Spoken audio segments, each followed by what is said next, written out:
આ હું તમને શું કહું છું ખબર છે? આપણા પેલા ઓલા ધનસુખભાઈને એના છોકરાએ ધંધામાં કેટલું મોટું નુકસાન કર્યું ખબર છે તમને કંઈ? હા, એ સમાચાર મને મળ્યા, પણ એમાં છે ને છોકરાનો જ વાંક હતો. ધંધો પૂરી રીતે આવડતો નહોતો અને મોટી ફેક્ટરી કરવા ગયો ગામનું જોઈને. તે બાપના પૈસા હતા બધા ગુમાવ્યા અને બસ હવે તો કદાચ એ લોકોને આ શહેર છોડીને ગામડે જતું રહેવું પડશે એવા દિવસો આવ્યા છે. હા, બહુ ઝાઝી ખોટ ગઈ છે એવું કહેતા હતા, બધા વાત કરતા હતા. આજકાલ છે ને કોઈ પણ મોટો ધંધો કરતાં પહેલાં 100 વખત વિચાર કરવો જોઈએ. 2-3 વર્ષનો અનુભવ પોતાનો હોવો જોઈએ, ક્યાંક કામ શીખવા જવું જોઈએ. અને આ પરિસ્થિતિ કેવી હોય છે કે ઘડીકમાં તહેવારો આવતા હોય છે, લગ્નગાળા ચાલતા હોય છે, ક્યાંક રાજકીય ચૂંટણીઓ આવતી હોય છે, લોકો આમાં જ પડ્યા હોય છે. કોણ જાણે છે ને ધંધામાં તો કોઈનું ધ્યાન જ નથી હોતું. એ ધંધો છોડીને બધા છે ને વ્યવહાર કરવા નીકળી પડે. મૂળ ધંધામાં થોડો સમય પસાર કરતા હોય ને તો ખબર પડે કે હકીકત શું છે. એ સાચી વાત છે તમારી.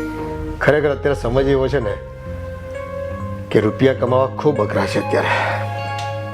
સાચી વાત છે તમારી. જય શ્રી કૃષ્ણ પપ્પા. જય શ્રી કૃષ્ણ. જય શ્રી કૃષ્ણ. જય શ્રી કૃષ્ણ. બેટા તૈયાર થઈ ગયો દુકાને જવા માટે?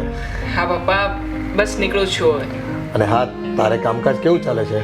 બસ હમણાં સારું છે પપ્પા, પણ અત્યારે બજારમાં બહુ મંદી હાલે છે, એટલે જે આપણે કાચો માલ લાવીએ છીએ ને એ બહુ મોંઘો પડે છે.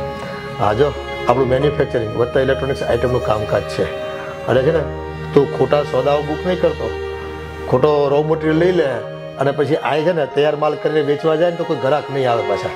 હા પપ્પા, એટલે જ તે હું વધારે ઓર્ડર છે ને પહેલાં તો કેશમાં જ લઈ લઉં છું, પછી જ એને માલ સપ્લાય કરવાનું શરૂ કરું છું. હા બેટા, અત્યારે સાચવવા જેવું છે ધંધા રોજગારમાં. કંઈ દેખાતું અલગ હોય અને થાય છે અલગ.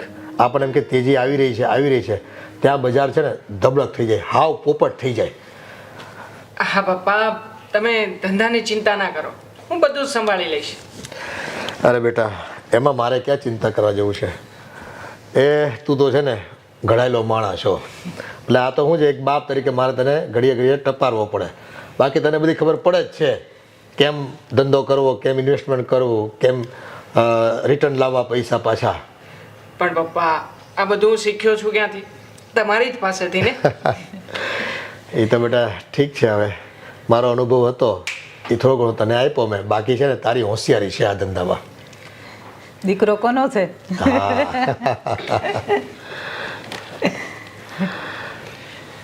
લે સાગરે આવી ગયો. ચાલો જય શ્રી કૃષ્ણ પપ્પા. જય શ્રી કૃષ્ણ. જય શ્રી કૃષ્ણ. કૃષ્ણ. જય શ્રી કૃષ્ણ. પપ્પા, મમ્મી, શું વાત કરતા હતા તમે લોકો? ભાઈ અમારી વાતો શું હોય એ જ રોજ ઘીસી પીટી વાતો. તારી પાસે કંઈક નવીન હોય તો કે. આપણે જો આપણી પાસે છે ને હંમેશા નવીન જ હોય છે. આમ જો પપ્પા, હવે છે ને મેં કેવું વિચારું છું કે આ ટીવી છે ને કેટલું ખરાબ થઈ ગયું છે, વ્યવસ્થિત કંઈ દેખાતું નથી. આ તમારી આંખો ફોડવી એના કરતાં એક નવું ટીવી લઈએ ને, મસ્ત પ્લાઝમા વાળું 78 ઇંચનું મસ્ત નવું ટીવી લઈ આવીએ. અને સાથે સાથે છે ને મેં તો એમ વિચાર્યું છે કે આ દર અઠવાડિયે મારી જેવો મૂવી જોવા માટે થિયેટરમાં જાય છે, તો એના કરતાં મારું બેડરૂમ છે ને એને થિયેટર આપણે બનાવી નાખીએ. અરે જોરદાર મજા આવે, અને ફેમિલી સાથે મૂવી જોતા હોય ને તો કેવો ફેમિલી ટાઈમ સ્પેન્ડ થાય. અરે બેટા, આ ઘરમાં બેઠા બેઠા કંઈ એકલા મોજ શોખ ન કર્યા કરાય. અરે એના માટે છે ને આપણો સમય વેડફાઈ જાય, અને જ્યાં કામમાં ધ્યાન આપવાનું છે ને ત્યાં આપણે ધ્યાન ન આપીએ. અરે પપ્પા, કામમાં તો ધ્યાન આપીએ જ છીએ ને. આ કામમાં ધ્યાન આપ્યા વગર થોડું કઈ થવાનું છે? હા પપ્પા, કામમાં તો સાગરભાઈ ધ્યાન આપે જ છે. બસ કામ છે કે સાગરભાઈમાં ધ્યાન નથી આપતું. નહીં, મોટી મોટી વાતો કરો છો, પહેલા છે ને જે કરવાનું હોય ને એ કરો. જો સાગર, તું જે મોટી મોટી વાતો કરે છે ને એ પહેલા આપણા ઘરની સ્થિતિ સામે તો જોઈ લે એકવાર. ભાઈ, માંડ માંડ કરીને મારો ધંધો ચાલે છે, અને પપ્પાની તબિયત પણ હમણાં નાજુક રહે છે, તો એટલો તો વિચાર કર મારા ભાઈ. અને જો બેટા, ખરા ટાઈમે માણસ પરસેવો ન વહાવે ને તો એને રોવાનો વારો એક દિવસ ચોક્કસ આવે છે, અને આંસુ વહાવા પડે છે. અરે પપ્પા ભાઈ, મારી વાત તો સાંભળો પહેલા પૂરી. તો વાત એમ છે કે પપ્પા ભાઈ, આ રોજ રોજના એકના એક ધંધામાં છે ને કાંઈ ઉકળશે નહીં. આ કાંઈ પૈસો હાથમાં નહીં આવે. કંઈક નવું કરશું ને તો જ બે પાંદડે થશું, નહીંતર તો એકનું એક. સવારે ઉઠ્યા અને ટિફિન લઈને હાલતા થઈ ગયા દુકાને, અને સાંજે આવીને સૂઈ ગયા ઘરે. અને આવું કરીએ છે ને કાંઈ હાથમાં નહીં આવે. તમે ભલે બધા આવું કરો પણ મારે તો છે ને કંઈક નવું કરવું છે. હું તો એવું વિચારીશ ને કે આમ બેઠા બેઠા પૈસા આવે. પણ મારા ભાઈ નવું કરવા માટે પણ શરૂઆત કરવી પડે. શરૂઆત તો કર પછી વાતો કર. હા પણ વિચારવા માટે સમય તો જોઈએ ને. હજી મારી ઉંમર જ કેટલી છે, નાનો એવો તો છું. ઘણો નાનો છે ભાઈ તું હજી. પણ બેટા વિચારોમાં એટલો સમય ન કાઢ નાખતો કે વિચારો ફક્ત વિચારો જ રહી જાય, ઇમ્પ્લિમેન્ટ જ ન થાય અને કાંઈ કામ જ ન કરી શકતું. અરે પપ્પા, મને છે ને 1 મહિનાનો સમય આપો. જો 1 મહિનામાં તમારો છોકરો અહીંયાથી લઈને અહીંયા ન પહોંચે ને તો મારું નામ બદલી નાખજો.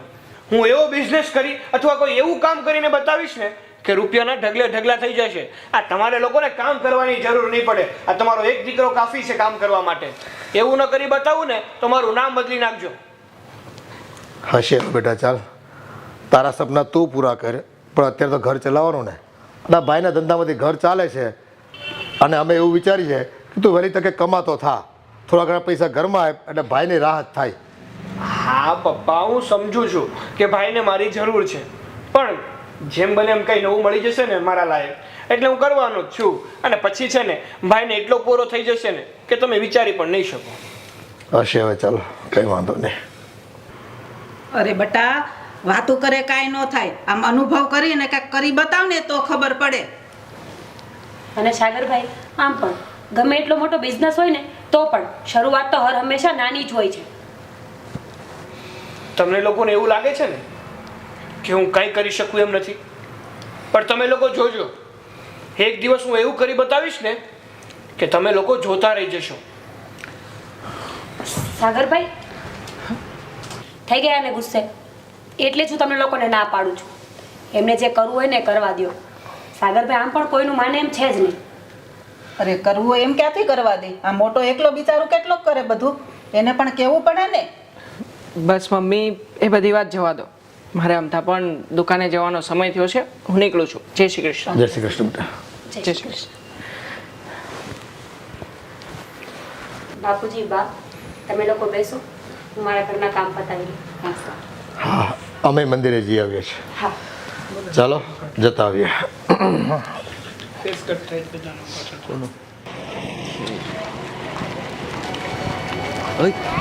છેલ્લી બાજી 30,000 ની આવી છે. ઓઇલમાં મારી બાજી આલે છે. બસ બસ. શું કહેવાય? અરે આવ સાગર આવ. કેમ છે સાગર? બેસ બેસ. અરે પણ આ શું ફોનમાં લાગ્યો છે? એક મિનિટ. 60 ને આંકડો પાસ થયો. અરે કોંગ્રેચ્યુલેશન્સ ભાઈ. શું વાતો કરો છો?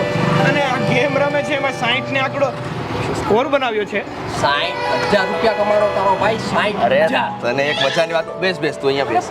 60,000 રૂપિયા એટલે? તું ખાલી આ જો, આમાં ખાલી આપણે ઓનલાઈન ગેમ રમીએ ને તો પણ આપણને પૈસા મળે. હું હજી છેલ્લી બાજીના 30,000 રૂપિયા જીત્યો છું અને આ 60,000 રૂપિયા જીત્યો છે.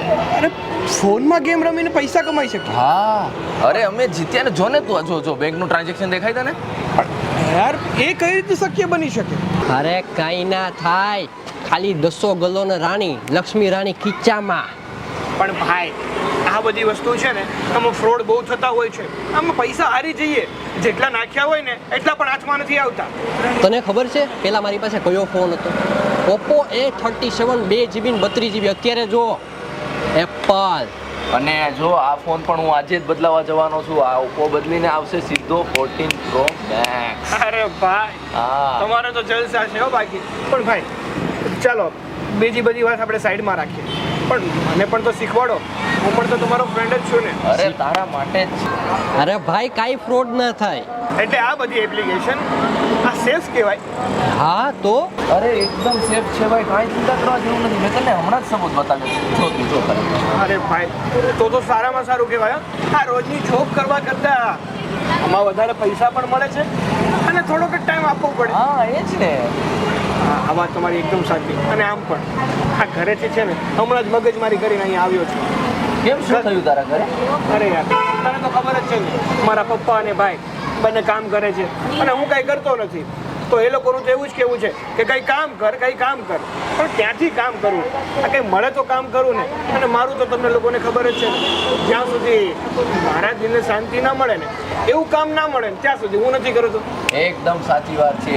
હવે અમે આ રીતે કમાતા કમાતા ઘરે પણ આપતા જઈએ છીએ, ઘરે પણ બધા ખુશ, અમે પણ બધા ખુશ, બસ મોજે દરિયા. હા, તો એક કામ કરો ભાઈ, આ છે ને મને શીખવાડી દો. જો મને શીખવાડી દેશો ને તો મારા પપ્પા અને ભાઈ આ બે બોલ બોલ કરે છે ને એની બોલતી હું બંધ કરી દઈશ. હમણાં જ શીખવાડી દઈએ. ચાલ થઈ જશે યાર. હા, પેલા તો શું કરવાનું? Application download. Application down.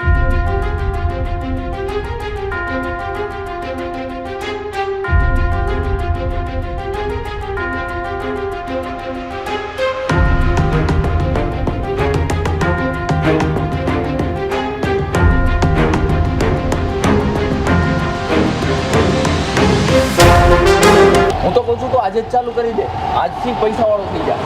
હા ભાઈ, આજે ઘરે જઈને પેલું આજ ચાલુ કરું. પણ ભાઈ અત્યારે છે ને તમને લોકોને તો ખબર જ છે ને કે ગર્લફ્રેન્ડ છે મારે, એટલે એને મળવા જવું છે. બાઈકની ચાવી આપને. અરે તું જા ખાલે બાઈકની ચાવી. આજે આની ગાડી લઈ જા, કાલે તારી ગાડી. અરે ભાઈ, ચલો ચાલ. મળીએ. મળીએ, ચાલ. ચાલ મળીએ. અરે હું આ બાજુ લગાવું છું અને તું સીધી આ બાજુ મૂકી દે. લગા.